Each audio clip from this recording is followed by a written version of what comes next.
সংযুক্ত আরব আমিরাতের অর্থনৈতিক রাজধানী দুবাইয়ের আইকনিক স্থাপনা ও বিশ্বের সর্বোচ্চ বহুতল ভবন বুর্জ খলিফার উপর বজ্রপাত হয়েছে।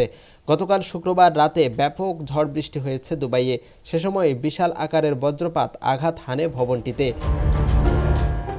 বজ্রপাতে অবশ্য ভবনটির কোনো ক্ষয়ক্ষতি হয়নি, তবে ভবনটিতে বজ্রপতনের দৃশ্য ক্যামেরায় ধারণ করে সামাজিক যোগাযোগ মাধ্যমে তা পোস্ট করা হয়েছে এবং সেই ভিডিও ভাইরাল হয়েছে।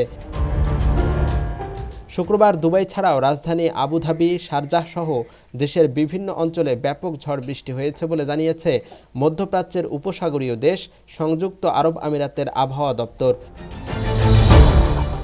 2010 সালে প্রতিষ্ঠিত 163 তলা বিশিষ্ট ভবন বুর্জ খলিফার উচ্চতা 2772 ফুট।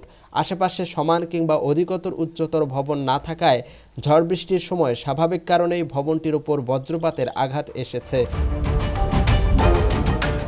তবে এত বড় বজ্রপাতের পরও বুর্জ খলিফা অক্ষত থাকার রহস্য লুকিয়ে আছে সেটির অবকাঠামোগত গঠনে। ভবনটির কাঠামো অত্যন্ত দৃঢ় এবং ইস্পাতে তৈরি। এছাড়া বুর্জ খলিফার চূড়ায় আছে একটি উঁচু লাইটেনিং রড, যেটির প্রান্তদেশ একদম মাটিতে। বজ্রপাত হলে সেই রডে আঘাত হানে এবং সেটির মাধ্যমে বিদ্যুৎ নিচে নেমে যায়। লাইটেনিং রড থাকলে ভবনে বজ্রপাতের আঘাত আসে না। বুর্জ খলিফার ক্ষেত্রে তাই ঘটেছে। বুর্জ খলিফার মালিক দুবাইয়ের রিয়েল এস্টেট বা ডেভেলপার কোম্পানি এমআর প্রপার্টিজ। ভবনটির নামে $150 কোটি বীমা করা আছে।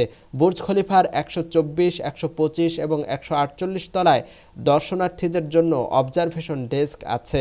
বিদেশ থেকে যেসব পর্যটক দুবাইয়ে যান তাদের অন্যতম আকর্ষণ থাকে বুর্জ খলিফা। ইউএফটি ফার্স্টের সাথে ট্রেড করুন যে কোনো জায়গা থেকে।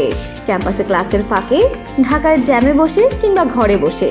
ট্রেডিং এখন হাতের মুঠোয়, তাই ট্রেড করুন যখন খুশি, যেখানে খুশি।